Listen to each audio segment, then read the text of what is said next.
Hello all the crypto traders, कैसे हैं आप सब। जैसा कि आज के इस वीडियो में हम ये सीखेंगे कि आप क्रिप्टो चार्ट को किस तरह से एनालिसिस कर सकते हैं, कैसे वहां पे अपने लिए बेस्ट प्लान फॉर्म कर सकते हैं। जैसा कि आपके बहुत सारे लोगों के कमेंट्स आ रहे थे कि कैसे सर आप क्रिप्टो चार्ट को एनालिसिस करते हो, हमें डिटेल प्रोसेस बताओ।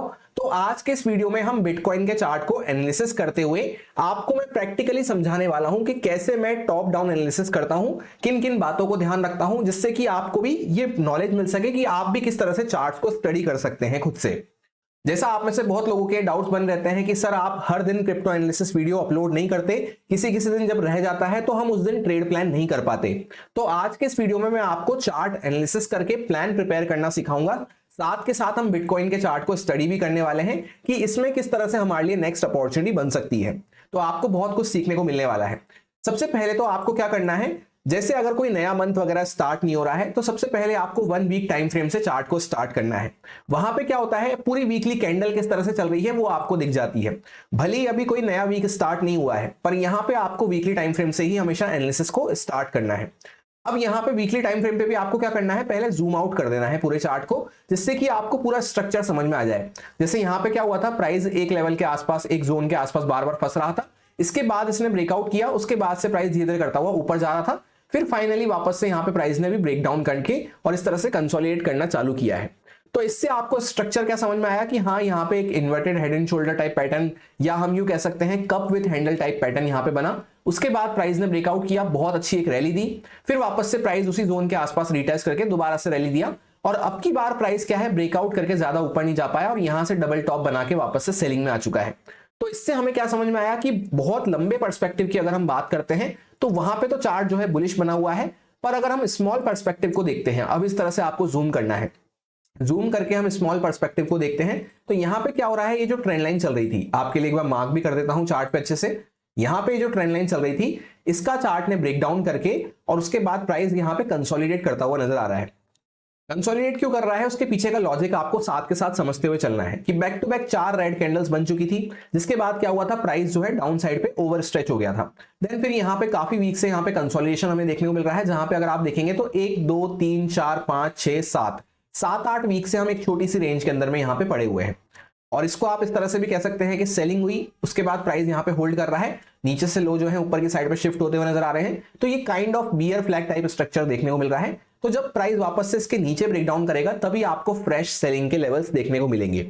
जब तक ऐसा नहीं हो रहा, प्राइस जो है अभी यहाँ पे फिलहाल एक रिट्रेसमेंट देता हुआ नजर आ रहा है, जिसको हमने लास्ट एनालिसिस में भी डिस्कस किया था कि प्राइस यहाँ पे होल्ड कर रहा था। तब हमने क्या डिस्कस किया था कि प्राइस थोड़ा बहुत ऊपर जाके यहाँ पे एक रिट्रेसमेंट भी अच्छा खासा दे सकता है, क्योंकि जब हम डाउन साइड पे अच्छे स्ट्रेच हो जाते हैं, उसके बाद कंसोलिडेट किया अच्छा खासा, फिर प्राइस अगर ऊपर निकलता है तो रिट्रेसमेंट भी ठीक ठाक यहाँ पे हो जाता है। अब ये सिर्फ एक रिट्रेसमेंट है और यहां से वापस से ट्रेंड जो है रिवर्स होके ऊपर नहीं जाएगा। इसका कंफर्मेशन कब तक बना हुआ है, जब तक कि प्राइस यहाँ पे थोड़ा बहुत ऊपर जाके वापस से सेलिंग में आ जाए। पर अगर प्राइस यहाँ पे ऊपर गया, ब्रेकआउट वगैरह करना चालू किया, स्ट्रॉन्ग कैंडल यहाँ पे वीकली कैंडल अभी 1 2 दिन में क्लोज होने वाली है, स्ट्रॉन्ग वीकली कैंडल अगर यहाँ पे क्लोज हो गई, उसके बाद क्या है, प्राइस थोड़ा बहुत ऊपर जाके अगर पुल बैक लेके वापस से क्रॉस कर रहा है, तो उस टाइम पे आपको एक कंफर्म हो जाएगा कि अब फर्दर यहाँ पे ये रिट्रेसमेंट नहीं रहा और प्राइस एक ठीक ठाक मूव यहाँ पे एटलीस्ट ट्रेंड लाइन के आसपास तक कुछ मूव दे सकता है, जहां से हमने पहले फ्रेश ब्रेकडाउन किया था इस जोन के आसपास। इसके आसपास क्या है, हम बार बार यहाँ पे फंस रहे थे, क्योंकि ये पहले का हमारा एक क्रूशियल लेवल था। यहाँ पे रेजिस्टेंस ले रहे थे, फिर यहाँ पे डाउन साइड पे आते टाइम हम वापस से यहाँ पे फंस रहे थे, क्योंकि इसके नीचे हमें क्लोजिंग नहीं मिल पा रही थी। जैसे ही इसके नीचे क्लोजिंग मिलना स्टार्ट हुई, प्राइस धड़ धड़ करके नीचे गिरना चालू कर दिया, एक अच्छी पैनिक सेलिंग हमें देखने को मिली।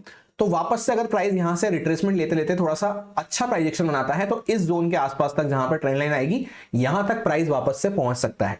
तो इस चीज पे हमें फोकस रखना है। तो इससे आपको वीकली चार्ट स्टडी करने से क्या समझ में आया कि अभी हम फिलहाल एक रिट्रेसमेंट साइकिल में चल रहे हैं। अच्छी सेलिंग दिखाने के बाद रिट्रेसमेंट साइकिल से वापस से पैनिक सेलिंग कब आएगी, जब प्राइस इसके नीचे ब्रेकडाउन करना चालू करता है, जहां पे बियर फ्लैग का ब्रेकडाउन होगा। और वापस से अच्छी बाइंग कब आएगी, जब प्राइस यहां पे थोड़ा बहुत ऊपर जाके अच्छी कैंडल में क्लोज कर दे, वीकली कैंडल अच्छे से क्लोज हो जाए और फिर प्राइस लोअर टाइम फ्रेम पे इस टाइप का प्राइजेक्शन दिखाएगा, तो हम यहाँ पे अच्छे टारगेट्स के लिए एक बाइंग करते हुए चल सकते हैं। तो ये हमने पूरा ब्रॉड माइंडसेट अपना प्रिपेयर कर लिया। अब वीकली टाइम फ्रेम को अच्छे से स्टडी करके जब हमने ब्रॉड माइंडसेट अपना प्रिपेयर कर लिया, इसके बाद हमें आ जाना है डेली टाइम फ्रेम पे, जहां पे डेली कैंडल पे क्या चल रहा है वहां पे हमें स्टडी करना है। और साथ में यहाँ पे आपको क्या करना है, एक इंडिकेटर आप चाहें तो 222 EA में यहाँ पे इंडिकेटर लगा सकते हैं, जिसकी ये लाइन आपको यहाँ पे देखने को मिल रही है। ये डेली टाइम फ्रेम पे बहुत ही अच्छे से काम करता हुआ नजर आता है, तो मैं पर्सनली इसको कभी कभी डेली टाइम फ्रेम पे लगा लेता हूँ। आपके ऊपर है, आप चाहें तो इसको कंफर्मेशन की तरह से लगा सकते हैं। जैसे आप देखेंगे पहले चार्ट इस पे आया तो कई बार सपोर्ट लिया, जब से इसका ब्रेकडाउन किया तब से यही हमारा क्रूशियल रेजिस्टेंस बना हुआ है। अब फाइनली वापस से हम इसके आसपास पहुंचने वाले हैं। तो इस बार यहां पे आके प्राइस रिएक्शन दिखाता है, किस तरह से रेजिस्टेंस लेता है या इसके ऊपर सस्टेन करके वापस से नई रैली के लिए रेडी होता है, वो हमारे लिए इंपॉर्टेंट रहेगा। और साथ में आपको यहां पे क्या देखने को मिल रहा है, एक छोटी सी हमारी इस तरह से रेंज चल रही थी, जिसका हम ब्रेकआउट करके अभी करंटली एक इनसाइड कैंडल में खड़े हुए हैं। तो यहां पे भी सेम चीज आपको रिपीट करनी है डेली टाइम फ्रेम पे, कि पहले बड़े पिक्चर को देख लो यहां पे जूम आउट करके इस तरह से कि क्या हुआ है। हाँ, ब्रेकडाउन करके हम कंसोलिडेट किए, उसके बाद प्राइस जो है अभी फाइनली ब्रेकआउट करना चालू किया है। जो डेली टाइम फ्रेम पे यहाँ पे क्रूशियल रेजिस्टेंस बना हुआ था ये जोन, इसका ब्रेकआउट करके अभी हम इसके ऊपर सस्टेन कर रहे हैं। और सस्टेन करने के साथ फिर अब यहाँ पे हमें छोटी पिक्चर को देखना है। एक अच्छा मूव किया, यहाँ पे इनसाइड कैंडल बनाई, एक रेड कैंडल बनाई, क्योंकि back to back 1 2 3 4 green candle बन चुकी थी। और ये पॉइंट मैंने आपको कई बार एक्सप्लेन कर रखा है कि 4 के बाद जो 5वां नंबर होता है वहां से एक रिवर्सल का एक्सपेक्टेशन बन जाता है, क्योंकि वो 5th जो नंबर होता है फिबोनाची रिवर्सल का नंबर होता है। कभी कभी ऐसा रेयरली होता है कि 5 के बाद 4 के बाद 5 कैंडल बन गई, 6 कैंडल बन गई, पर वहां से 4 के बाद आपको अलर्ट हो जाना चाहिए। तो यहां पे अभी प्राइस क्या है, एक इनसाइड कैंडल में ऑलरेडी क्लोज कर चुका है, उसके बाद जो रनिंग कैंडल हमारी चल रही है वो भी एक इनसाइड कैंडल चल रही है। तो अब क्या है, या तो प्राइस इसका ब्रेकडाउन करे तो हम कहां तक पहले प्लान कर सकते हैं, जहां से हमने ये पिछला ब्रेकआउट किया था। यहां पे आके प्राइस, फिर अगर प्राइस जैसे यहां पे समझ जाता है तब तो अच्छी बात है, पर अगर इसका भी ब्रेकडाउन होता है तब ये ब्रेकआउट फेलियर के कैटेगरी में आ जाएगा, और फिर यहां से आपको एक पैनिक सेलिंग देखने को मिलेगी। क्योंकि इसका एक और रीजन ये है कि यहां से लेकर यहां तक फिर हमारा कोई क्रूशियल गैप यहां पे पड़ा हुआ है। एक गैप से क्या मतलब है, फेयर वैल्यू गैप जिसको बोलते हैं स्मार्ट मनी कंसेप्ट का, क्योंकि इस बीच में फिर कोई क्रूशियल सपोर्ट रेजिस्टेंस नहीं आने वाला। यहां से अगर प्राइस ये ब्रेकआउट जो किया था इसको फेल करना चालू किया, तो फिर आपको सीधा प्राइस यहां से यहां तक आता हुआ नजर आएगा।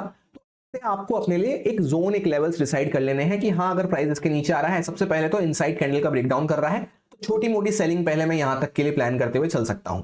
फिर यहां से अगर प्राइस फर्दर ब्रेकडाउन करेगा तो मैं फिर थोड़ा सा बड़े टारगेट सेलिंग में रख सकता हूं। ऐसे आपको अपने लिए, ये हो गया आपका सेलिंग का प्लान। अब बाइंग की बात करते हैं, तो बाइंग कब अच्छी मिलेगी, जब वापस से प्राइस इस लेवल को क्रॉस करता है। टारगेट आपका क्या रहना चाहिए, 222 EMA के आसपास, क्योंकि यहीं पे 1 लाख का साइकोलॉजिकल नंबर भी आने वाला है। तो अगर प्राइस यहां से ब्रेक कर रहा है, हम बाइंग में फोकस रखेंगे। इस यहां पे जो पॉइंट्स की रैली होने वाली है इसमें हम कुछ प्लान करते हुए चल सकते हैं बाइंग साइड पे। नीचे ब्रेकडाउन कर रहा है तो पहला टारगेट छोटा रहेगा सेलिंग का, क्योंकि हम यहां पे ब्रेकआउट करके उसके ऊपर खड़े हुए हैं। तो ब्रेकआउट जब फेल होता है तब आपको फिर फर्दर यहां पे सेलिंग में बड़े टारगेट करने हैं। तो इस तरह से आप अपने लिए एक प्लान प्रिपेयर कर सकते हैं क्रिप्टो मार्केट में। क्योंकि आप में से काफी लोग ये डाउट मुझसे पूछ रहे थे कि सर क्रिप्टो मार्केट जो है कंटिन्यूअसली चलता रहता है, स्टॉक मार्केट में तो क्या है, हमें टाइम मिल जाता है, रात में मार्केट बंद हो जाता है, आराम से वहां पे बैठ के स्टडी कर लो कि क्या क्या चीजें टिक हो रही है। पर यहां पे जब मार्केट कंटिन्यूअसली चलता होता है तो उसमें हम कैसे प्लान करें, तो मैंने आपको डिटेल प्रोसेस यहां पे धीरे धीरे समझाना चालू कर दिया है। इन पॉइंट्स को अगर आप ध्यान रखेंगे आप खुद से भी अपना स्टडी कर पाएंगे। अब उसके बाद हमें आ जाना है 1 आवर टाइम फ्रेम पे। जैसा आप यहाँ पे 1 आवर टाइम फ्रेम का चार्ट देखेंगे तो इस जोन के आसपास से हमने ब्रेकआउट करना चालू किया था। अभी ब्रेकआउट क्या है, एक बार ब्रेकआउट किया स्ट्रॉन्ग कैंडल से, रिटेस्ट किया, दोबारा अच्छा मूव दिया, फिर वापस से प्राइस अभी क्या है, इसी जोन के आसपास आके यहाँ पे होल्ड कर रहा है। अभी यहाँ पे ये क्यों होल्ड कर रहा है, उसके पीछे का इंपॉर्टेंट लॉजिक और इंपॉर्टेंट रीजन ये है कि यहीं से हम पहले एक अच्छा मूव करते हुए नजर आए थे। तो ये काइंड ऑफ एक ऑर्डर ब्लॉक जैसा आपको देखने को मिल रहा होगा। अब अगर ये ऑर्डर ब्लॉक के नीचे प्राइस आना चालू करता है, जैसे मान लो प्राइस यहां से ड्रॉप करता है, इसके नीचे आना चालू करता है, तो ये ऑर्डर ब्लॉक फेल होगा। तो जैसे मैंने आपसे कहा ना कि एक अच्छी सेलिंग आपको दिखा सकता है प्राइस, कहां तक की सेलिंग, इतने कुछ पॉइंट्स की आप सेलिंग प्लान करते हुए चल सकते हैं। फिर फर्दर वो जो ब्रेकआउट वगैरह हुआ था वो फेल होता है, जो कि ऑलमोस्ट हमें यहाँ पे इस जोन के आसपास अगर प्राइस आना चालू करता है, इस जोन के आसपास से हमने ब्रेकआउट किया था, यहां तक के लिए कुछ हम सेलिंग प्लान करेंगे। इसके नीचे फिर फर्दर प्राइस जाता है तो आपको और डीप करेक्शन देखने को मिलेगा। तो ऐसे आपने अपने लिए प्लान प्रिपेयर कर लिया। बाइंग का आप कब प्लान कर सकते हैं, अभी फिलहाल बाइंग के लिए यहाँ पे कंडीशन अच्छी नहीं है, क्योंकि हमने डेली टाइम फ्रेम पे जो चार्ट देखा वो हमें बाइंग के लिए सपोर्ट नहीं कर रहा। क्यों नहीं कर रहा, क्योंकि एक स्ट्रॉन्ग कैंडल बनाने के बाद उसके अंदर रेड हमने कैंडल बनाई है, इनसाइड कैंडल, और वो भी कैसी है, उसका हायर पॉइंट काफी दूर है। तो प्राइस थोड़ा ऊपर निकलेगा, ब्रेकआउट वगैरह के आसपास आएगा, तब वहां पे एक अच्छा मोमेंटम बाइंग में बनेगा। फिलहाल अभी जैसा आप देख रहे हैं बाइंग में जा भी रहा है प्राइस, तो वापस से सेलिंग में आ जा रहा है। तो अभी यहाँ पे सेलिंग का ही कुछ हम प्लान करते हुए चल सकते हैं। जैसे ये इंपॉर्टेंट पॉइंट आपको ध्यान हो, कल हम सोलाना का चार्ट जब स्टडी कर रहे थे तो वहां पे मैंने आपसे कुछ इंपॉर्टेंट पॉइंट शेयर करे थे, और वहां पे भी आपसे यही कहा था कि अभी फिलहाल बाइंग का अच्छा लेवल नहीं है। थोड़ा पहले यहाँ पे जो बाय करके बैठे हैं इस जोन के नीचे अपने स्टॉप लॉस रख के, जो ब्रेकआउट देखकर बाय करके यहाँ पे इस जोन के नीचे अपने स्टॉप लॉस रख के बैठे होंगे। तो यहाँ पे जिन सबके स्टॉप लॉस पड़े हुए हैं उन सबके स्टॉप लॉस पहले प्राइस खा ले, फिर बाद में कुछ बाइंग का सेटअप वगैरह बनता है, तब हमारे लिए बाइंग का अच्छा अपॉर्चुनिटी बनेगी। जैसा कि आप देखेंगे ये है हमारा प्राइवेट क्रिप्टो वीआईपी ग्रुप, जिसमें एग्जैक्ट चीजें कल आपके साथ मैंने शेयर करी थी। जो आपको यहाँ पे यूट्यूब पे एनालिसिस अपलोड करके दिया था वही यहाँ पे आपको वापस से अपडेट करके बताया था कि मूविंग एज पर analysis, checkout detail Solana analysis video. उसके बाद उसी सेटअप को यूज करते हुए जो हमने डिस्कस किया था, यहाँ पे एक ट्रेड हमने प्लान करी थी जिसमें बहुत ही अच्छा मोमेंटम हमें यहाँ पे देखने को मिला। यहाँ पे आप रिटर्न्स वगैरह भी चेकआउट कर सकते हैं, कितनी मैं लेवरेज ले रहा हूं यहाँ पे जैसे आप चेकआउट कर सकते हैं। 50x लेवरेज के साथ हमें सोलाना शॉर्ट करना है, क्वांटिटी थोड़ी कम रखनी है क्योंकि कल शाम को एक इवेंट था। तो इस तरह के अपडेट्स अगर आप लाइव मार्केट में एंजॉय करना चाहते हैं तो आप भी वीआईपी ग्रुप का पार्ट बन सकते हैं, जहां पे फ्री ऑफ कॉस्ट पार्ट बन जाएंगे, कोई भी चार्जेस आपसे नहीं लिए जाएंगे। बस 3 स्टेप्स का क्राइटेरिया आपको फुलफिल करना है। सबसे पहले स्टेप में डिस्क्रिप्शन में आपको डेल्टा एक्सचेंज का लिंक मिलेगा, उस पर आपको अपना अकाउंट ओपन करना है जहां पे आप क्रिप्टो ट्रेडिंग करेंगे। देन उसके बाद सेकंड स्टेप में 3 से 4 ट्रेड आपको वहां पे प्लान करने हैं अपनी एक्टिवनेस और अपनी प्रेजेंस को शो करने के लिए। देन थर्ड स्टेप में डिस्क्रिप्शन में ही आपको गूगल फॉर्म का लिंक मिलेगा, उस फॉर्म को आपको फिलअप कर देना है जहां पे कुछ बेसिक डिटेल्स जैसे जीमेल आईडी वगैरह आपसे पूछेगा। जब ये 3 स्टेप्स आपकी कंप्लीट हो जाती हैं अच्छे से सही तो 7 से 10 दिन के अंदर में मेरी टीम आपको इनवाइट लिंक सेंड कर देगी इस टेलीग्राम ग्रुप का आपके जीमेल आईडी पे, जिसके थ्रू आप हमारी यहाँ पे एक्टिव और हेल्दी कम्युनिटी ज्वाइन कर सकते हैं। और यहाँ पे आपको एक ऐसा फीचर देखने को मिलता है जो आपको और किसी वीआईपी कम्युनिटी में नहीं मिलेगा। इसका चैट बॉक्स भी मैंने आप लोगों के लिए ओपन कर रखा है, जहां पे बाकी लोग भी अपनी चीजें, अपना माइंडसेट, अपने ट्रेड्स, अपने रिटर्न्स वगैरह शेयर करते रहते हैं, तो उससे भी आप चीजों का बेनिफिट ले सकते हैं। सिर्फ कुछ ही लिमिटेड टाइम के लिए यहाँ पे ज्वाइन करने का क्राइटेरिया अवेलेबल है, उसके बाद यहाँ पे एंट्री जो है बंद कर दी जाएगी। तो जल्द से जल्द आप अपनी सीट यहाँ पे ग्रैब कर सकते हैं। और ये जो ब्रोकर है डेल्टा एक्सचेंज, ये FIU गवर्नमेंट ऑफ इंडिया से रजिस्टर्ड ब्रोकर है, जिसको मैं पिछले कई महीनों से यूज कर रहा हूं, तो आप इस पे इजीली ट्रस्ट कर सकते हैं। और मेरे लिंक से अकाउंट ओपन करेंगे तो आपको स्ट्रेट फॉरवर्ड 10% ट्रेडिंग फीस पे भी डिस्काउंट मिलेगा।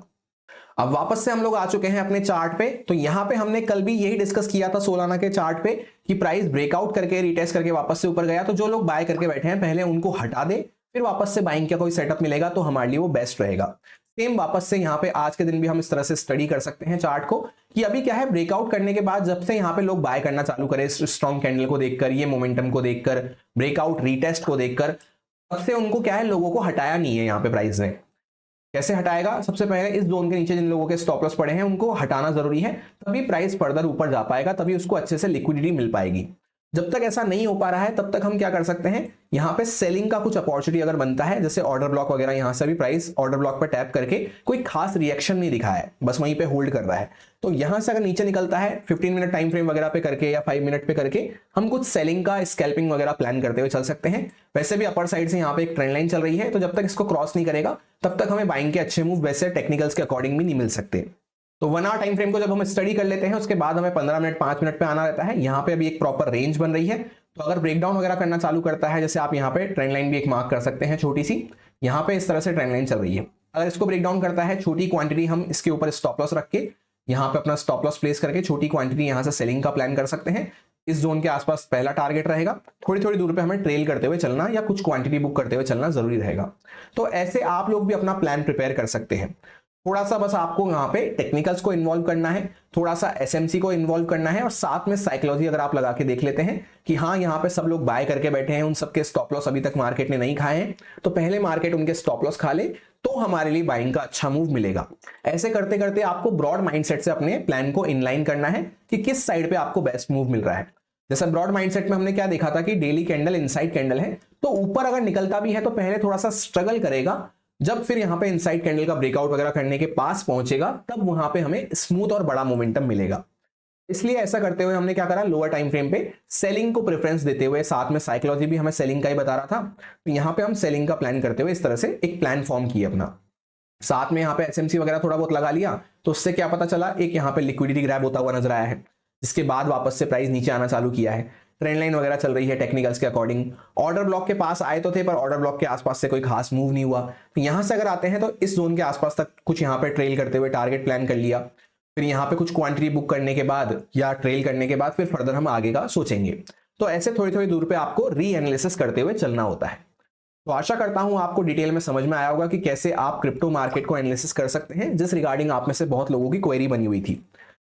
अच्छा लगा हो तो लाइक कमेंट करके अप्रिशिएट करते हो जाना। ऐसे बाकी चार्ट पे भी आपको और मल्टीपल एग्जांपल्स चाहिए तो आप कमेंट करके बता सकते हैं, वहां पे भी हम कैसे प्लान प्रिपेयर कर सकते हैं वो भी सीखने की कोशिश करेंगे आने वाले दिनों में। मिलते हैं किसी नेक्स्ट वीडियो में। Thank you.